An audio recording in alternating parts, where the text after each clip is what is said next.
जब पाकिस्तान का जो डिफेंस सिस्टम था उससे इंडिया की भी टांगें कांपती थीं और इंडिया हमेशा पीछे रहा है डिफेंस सिस्टम में और इंडिया ने तमाम जंगें पाकिस्तान से हारी हैं। उनका डिफेंस सिस्टम हो, उनके तैयारे हों या उनका कोई भी उनके तजारत के सिस्टम हो गया, जितने भी चीज़ें हैं सब में वो पाकिस्तान से तरक्की कर रहा है। खित्ते का जो दिफा का तवाज़ुन था ना वो बिगड़ गया है। अस्सलाम वालेकुम। वालेकुम अस्सलाम। आपका नाम? हिफ्ज़ा ताहिर। हिफ्ज़ा ताहिर, मुझे ये बताएं कि इंडिया ऑलरेडी जो सा टेक्नोलॉजी के मामले में, इकोनॉमिकली मामले में और पॉलिटिकल मामले में हमसे बहुत ही ज़्यादा आगे जा चुका है और रिसेंटली उन्होंने एक जंगी बहरी बेड़ा जो सा है वो लॉन्च किया है जिसका नाम तारागिरी है। तो इसके बारे में आपका क्या ख्याल है कि अब वो डिफेंस सिस्टम में भी पाकिस्तान से आगे जाने की कोशिश कर रहे हैं? जाने की कोशिश कर रहे हैं तो बड़ी दूर की बातें हैं, मेरे ख्याल से वो जा चुके हैं। और डिफेंस सिस्टम किसी भी मुल्क का जब स्ट्रॉन्ग होता है तो वो स्ट्रॉन्गेस्ट पावर में वो कंट्री या वो सिटी आ जाती है। बट अगर इंडिया ने इस भी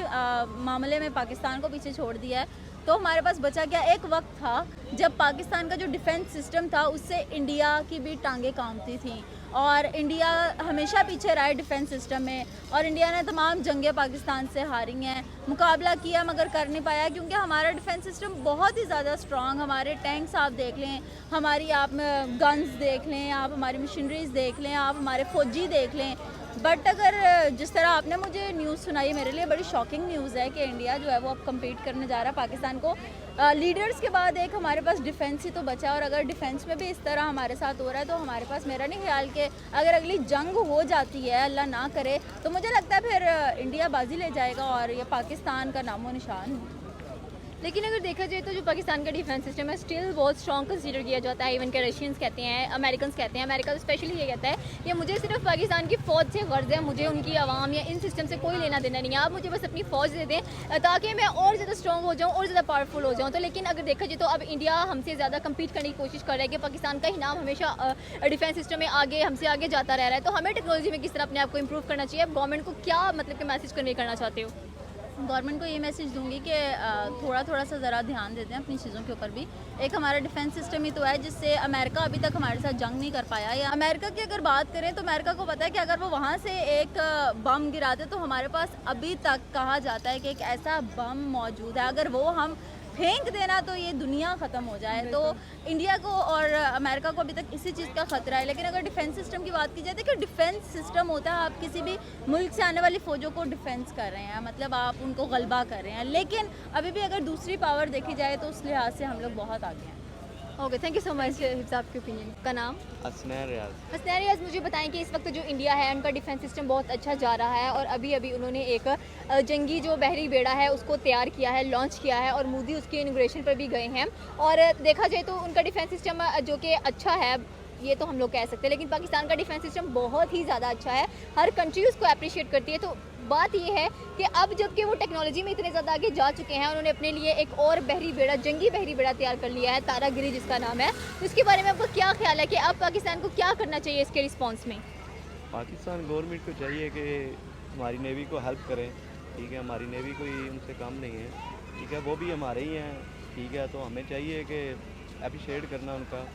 लेकिन पता है क्या है, हमारी गवर्नमेंट हमें सपोर्ट नहीं करती है, उनको सपोर्ट करती है उनकी गवर्नमेंट भी करती है, उनकी जो उनकी आवाम है वो भी सपोर्ट करती है, जो अमीर तरीन तबकात रखते हैं ना, ठीक है।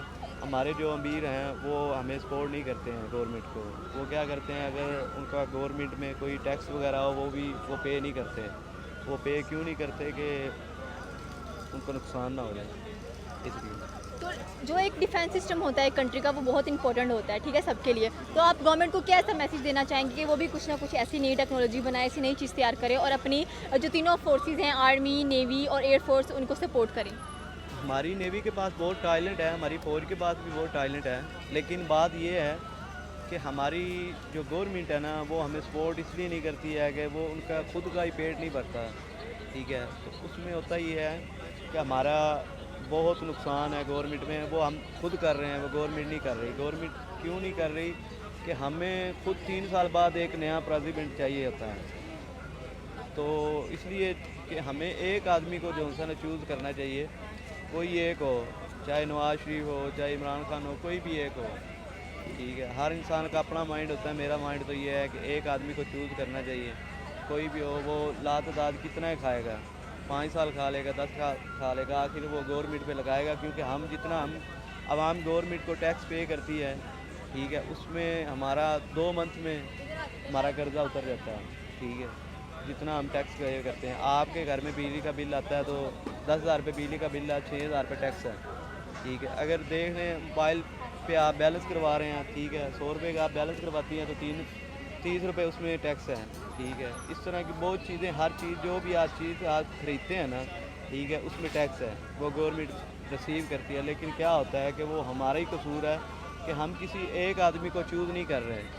जो भी नया आता है वो अपना पहले पेड़ भरता है, फिर बाद में कोई काम करता है। तो इसलिए हमें चाहिए कि किसी एक आदमी के पीछे कार्रवाई करनी, तो वो हमारे मुल्क के लिए भी अच्छा है, ठीक है, हमारे लिए भी अच्छा है, तो इसलिए हम पीछे हैं। Thank you so much sir, आपके ओपिनियन। आपका नाम? अली सरमद। अली सहमद, मुझे ये बताएं कि इस वक्त जो इंडिया है उसने एक जंगी बहरी बेड़ा तैयार किया है, वो बहुत ही ज़बरदस्त है और आज ही मोदी ने उसकी इनॉग्रेशन भी की है। तो अगर देखा जाए तो अब जो इंडिया का डिफेंस सिस्टम है वो भी एक कदम आगे बढ़ चुका है, तो इसके बारे में आपका क्या ख्याल है? बिल्कुल, इंडिया एक तरक्की याफ्ता मुल्क है और पाकिस्तान के मुकाबले में तो इस वक्त बेहतर जा रहा है, क्योंकि पाकिस्तान की जो माशियत है वो इस वक्त बहुत तबाह हुई पड़ी है। पाकिस्तान भी एक तरक्की पजीर मुल्क बन सकता है जब तक कि हमारे सियासतदान कोई इस पे रद्द-ए-अमल नहीं करते, क्योंकि हमारे जो सियासतदान हैं उनको इस वक्त अपनी लड़ाइयों से फुर्सत नहीं मिलती, जिसकी वजह से हमारा मुल्क बिल्कुल पीछे आता जा रहा है। तो इसलिए हमारे सियासतदानों को चाहिए कि वो भी अपने मुल्क की तरक्की के लिए कुछ ना कुछ ज़रूर करें, अवाम पे ज़रा फोकस करें और अवाम की तरक्की पे देखें। अगर देखा जाए तो जैसे कि हमारा जो डिफेंस सिस्टम है, हमारी जो आर्मी है, ठीक है, वो वर्ल्ड बेस्ट आर्मी मानी जाती है। इवन इनफैक्ट रशिया, अमेरिका, सारे ममालिक कहते हैं कि आपकी जो आर्मी है ना पाकिस्तान की, उसका कोई मोल नहीं है पूरी दुनिया के अंदर। तो लेकिन अगर देखा जाए तो इंडिया दिन ब दिन नई चीज़ें बनाता जा रहा है अपनी आर्मी को भी लेकर। तो मतलब कि हमारे मुल्क में देखा जाए तो हमने पाकिस्तान में मतलब कि अभी तक क्या बनाया? हम सिर्फ एक एटमी ताकत हैं, ठीक है, उसके बाद हमारे पास और क्या ऐसी नई मशीनरी हम लोगों ने बनाई है एज़ कम्पेयर टू इंडियंस?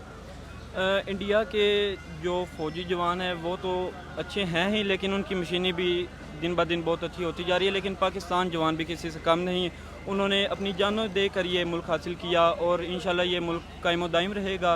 और सिर्फ बात इतनी है कि हमारे सियासतदानों को इस बात पे गौर फिक्र करने की ज़रूरत है ताकि ये मुल्क भी किसी से कम ना रहे। Okay, thank you so much sir आपके ओपिनियन। अस्सलाम वालेकुम। वालेकुम सलाम। आपका नाम? मोहम्मद हाशिर। मोहम्मद हाशिर, मुझे ये बताएं कि इस वक्त जो इंडिया है उसने एक जंगी बहरी बेड़ा जो है वो तैयार किया है, ठीक है, जिसका नाम है तारागिरी। तो क्या अब जो भारत है वो पाकिस्तान से डिफेंस सिस्टम में भी आगे जाएगा? जी बिल्कुल, दिन ब दिन उनकी तरक्की बढ़ती जा रही है। हर चीज़ में जो भी चीज़ हो, उनका डिफेंस सिस्टम हो, उनके तैयारे हों या उनका कोई भी उनके तजारत के सिस्टम हो गया, जितने भी चीज़ें हैं सब में वो पाकिस्तान से तरक्की कर रहा है। और उधर के जो गवर्नमेंट है वो भी बहुत अच्छी है, वो उनके साथ बहुत सपोर्ट करती है और उनकी मुल्क को दिन ब दिन तरक्की देती है। और इसी तरह पाकिस्तान में ना कुछ काम हो रहे हैं, ना पाकिस्तान की हुकूमत कोई सही काम कर रही है। तो इसके लिए आप क्या मैसेज देना चाहेंगे? अब देखें कि जैसे पहले हम कहते थे बड़े फ़ख्र के साथ, बड़े शौक़ के साथ कि हमारा डिफेंस सिस्टम, इंडिया के डिफेंस सिस्टम, बल्कि बहुत सारे ममालिक से हमारा डिफेंस सिस्टम अच्छा है, क्योंकि अगर देखा जाए तो रशिया भी तारीफ़ करता है, अमेरिका भी तारीफ़ करता है, बल्कि अमेरिका तो कहता है कि आप सिर्फ अपनी आर्मी हमें दे दें, हमें और आपसे कुछ नहीं चाहिए। तो अब पाकिस्तान को ऐसा क्या करना चाहिए कि वो भी इंडिया के साथ साथ उसी मेयार पर जाए जहाँ पर इंडिया अब जा रहा है, अपनी आर्मी को इतना ज़्यादा स्ट्रॉन्ग कर रहा है, अपने डिफेंस सिस्टम को इतना पक्का कर चुका है वो? पाकिस्तान को चाहिए कि अपनी हुकूमत को स्ट्रॉन्ग करें। सबसे पहले तो जो आजकल मसले चल रहे हैं पीटीआई के, नून लीग के, इनको सॉल्व करें। फिर आर्मी की जो रिक्वायरमेंट्स हैं उनको कंप्लीट किया जाए और जो इनको परेशानियाँ या हुकूमत को चाहिए उनको सपोर्ट करे, पब्लिक को चाहिए उनको सपोर्ट करे। और इंशाल्लाह उम्मीद है कि हमारे जो आर्मी का स्टाफ है बहुत टैलेंटेड है, इंशाल्लाह वो इनके मुकाबले में और एक अच्छा तैयारा भी बना सकता है। Okay, thank you so much sir आपके ओपिनियन। अस्सलाम वालेकुम। वालेकुम सलाम। क्या हाल है सर आपका? मैं ठीक ठाक। सर मुझे ये बताएं कि इस वक्त जो इंडिया का डिफेंस सिस्टम है वो अपने डिफेंस सिस्टम के लिए आए दिन कुछ नई चीज़ इंट्रोड्यूस करवाते जा रहे हैं, उसको और मजबूत बनाते जा रहे हैं। और रिसेंटली उन्होंने एक जंगी बहरी बेड़ा तैयार किया है जिसका नाम तारागिरी है। तो इसके बारे में आपका क्या ख्याल है? हाँ जी बिल्कुल, मैंने अभी रिसेंटली मोदी साहब गए हुए थे उसके इनाग्रेशन पे, और ये है कि जो खित्ते का जो दिफा का तवाज़ुन था ना वो बिगड़ गया। सही है। क्योंकि अब पाकिस्तान की मजबूरी है कि इंडिया के पास तब नहीं था तो पाकिस्तान के पास भी नहीं था। तो आल्दो कि हमें लीड करना चाहिए था और एक पहले से इस पे काम करना चाहिए था। हमारे पास चाइना है, चाइना हमें इतनी सपोर्ट करता है, जंगी जहाज़ हमने उनसे बनवाए, लेकिन इस दफ़ा इंडिया जो है ना पाकिस्तान से आगे निकल गया है और ऑब्वियसली इस पे पैसा बहुत लगा है। आई थिंक 2000 अरब बहुत बड़ी अमाउंट उन्होंने स्पेंड किया है और उन्होंने मुल्क के अंदर बना के उस पर कितने सारे जहाज़, कितने सारे लोग वहाँ पे अपना उसके अंदर। तो दिफाई जो हमारा निज़ाम है उसमें इंडिया हमसे एक कदम आगे निकल गया हुआ है और पाकिस्तान के जो दिफाई इदारे हैं, जो लोग रिस्पॉन्सिबल हैं, उनको इस बैलेंस को कम करने के लिए इमीडिएटली चाइना के साथ मिलके जो भी वैसे तो मेरे ख्याल से जो फ्रांस है वो इस सेगमेंट में आ गया है, तो हमें फ़ौरन से पहले इस फील्ड में इंडिया के मुकाबले का कोई जहाज़ लेके आना पड़ेगा हमें। तो इसके लिए अगर देखा जाए तो हमारा जो डिफेंस सिस्टम है, हमारी जो आर्मी है वो स्ट्रॉन्गेस्ट आर्मी कंसीडर की जाती है, ठीक है। लेकिन अब इंडिया जो है वो ऑलरेडी डिफेंस में इतना कुछ कर चुका है, तो पाकिस्तान की आर्मी को या पाकिस्तान की गवर्नमेंट को आप ऐसे क्या मैसेज देना चाहते हैं कि हम उनके लेवल पर फॉल करना स्टार्ट कर दें? बात यह है कि इंडिया की इकॉनमी भी बहुत स्टेबल है और इकॉनमी के साथ साथ ही ये चीज़ें चलती हैं। तो पाकिस्तान की इकॉनमी आपने देखा, मुझे कहना नहीं चाहिए लेकिन आज एक वज़ीर ने कहा कि हम डिफ़ॉल्ट कर चुके हैं लेकिन हमने अनाउंस नहीं किया। सही है। तो हमारे पास क्या इतने पैसे हैं अपने सिर्फ मुल्क जो ऑलरेडी चीज़ें उनको चलाने के लिए? हमारे पास पैसे नहीं है, हमारे पास डॉलर्स नहीं है। हमने IMF को से अभी जो पैसे लिए हैं डॉलर्स, वो मुल्क को सिर्फ इससे निकालने के लिए, और इतने पैसे तो हमारे पास होंगे नहीं। तो सबसे पहले यार जितने भी रिस्पॉन्सिबल लोग हैं इकॉनमी बाईजान ठीक कर लें। और अब मुझे ये भी नहीं कहना चाहिए कि हमारे दिफाई जो इदारे हैं वो हर जगह घुसे हुए हैं, ठीक है। सिर्फ दिफा पे आप फोकस करें भाई, ये जो बेड़े छड़े इन पे आप काम करें। इकॉनमी का जो है ना वो सिस्टम जो हमारे सियासतदान हैं उनको दें ताकि वो ठीक करें और इकॉनमी पहले ठीक करें फिर बेड़े की तरफ आएँ। Okay, thank you so much sir आपके ओपिनियन।